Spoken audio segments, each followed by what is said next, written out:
আজকে দুপুরের জন্য সাধারণ কিছু রান্নাবান্নার আয়োজন করেছিলাম, তবে রান্নাগুলো সাধারণ হলেও খেতে কিন্তু অসাধারণ।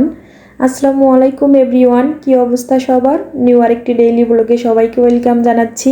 কে কোথা থেকে আজকের ভিডিওটা দেখছেন অবশ্যই কমেন্টে জানাবেন। যেহেতু এখন আমের সিজন চলছে, এক বাটি আম দিয়ে আজকের ভিডিওটা শুরু করলাম। কে কে আম খেতে পছন্দ করেন অবশ্যই কিন্তু কমেন্টে জানাবেন। এই তো আম খাওয়ার পর এখন রান্না বান্না করতে চলে আসলাম রান্নাঘরে। আজকে রান্না করব ডিম আর আলু দিয়ে অনেক মজার একটা রান্না, তার সঙ্গে ঢেঁড়স ভাজি করব। প্রথমে আমি আলুগুলো সিদ্ধ করে নিয়েছি, খোসা ছাড়িয়ে নিয়েছি। এখন ডিমও কিছু সিদ্ধ করে নিয়েছিলাম। যেহেতু আমাদের ফ্যামিলি মেম্বার 3 জন, এর জন্য আমি 3টা ডিমে নিয়েছি।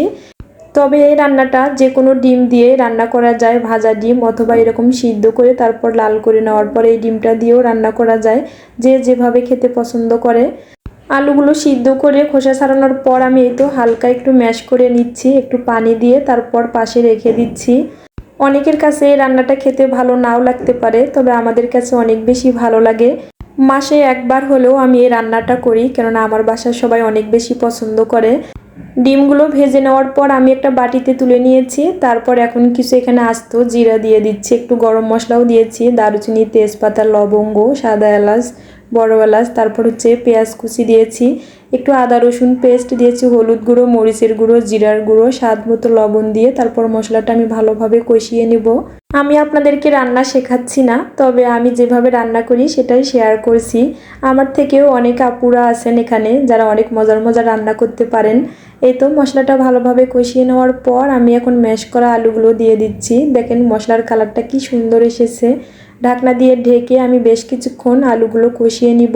এদিকে আমি ঢেঁড়সগুলো ভালোভাবে ধুয়ে পরিষ্কার করে নিচ্ছি, যেহেতু ঢেঁড়স ভাজি করব। মাঝে মাঝে আমি ঢেঁড়স যখন ভাজি করি তখন এভাবে একটু টেকনিক অবলম্বন করে তাড়াতাড়ি ঢেঁড়সগুলো আমি কেটে নেই। এরকম একটা রাবার দিয়ে 5 থেকে 6টা ঢেঁড়স একসঙ্গে করে তারপর আমি বেঁধে নিয়ে তারপর ঢেঁড়সগুলো কেটে নেই। এভাবে তাড়াতাড়ি আমার কাজটা হয়ে যায়। মাঝে মাঝে এরকম রান্নার কিছু টিপস ব্যবহার করলে অনেক সময় রান্নাটাও তাড়াতাড়ি হয়ে যায়, কাজের অনেকটাই সুবিধে হয়। আপনারাও কিন্তু এভাবে ট্রাই করতে পারেন। এই তো দেখেন আমার ঝটপট করে সবগুলো ঢেঁড়স কাটা কমপ্লিট।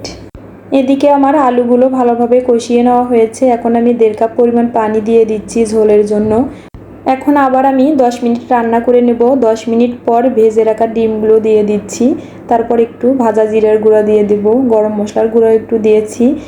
আমার পেজে আমি এই রান্নাটা অনেকবার শেয়ার করেছি, সবাই অনেক বেশি পছন্দ করেছেন। আপনারা কিন্তু বাসায় একবার ট্রাই করতে পারেন, দেখবেন আলু দিয়ে ডিম রান্নাটা খেতে অনেক বেশি মজা হয়।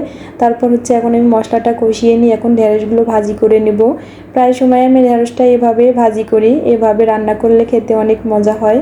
অনেকে আবার শুধু ঢেঁড়সটা আর পেঁয়াজ মরিচ একসঙ্গে দিয়ে তারপর ভাজি করে নেন, তবে একটু হলুদ গুঁড়ো দিলে দেখতেও বেশ ভালো লাগে, খেতেও অনেক বেশি মজা লাগে। তাহলে আজকে পর্যন্ত, নেক্সট আরেকটা সুন্দর ব্লগে আবার দেখা হয়ে যাবে। সে পর্যন্ত সবাই ভালো থাকবেন, সুস্থ থাকবেন।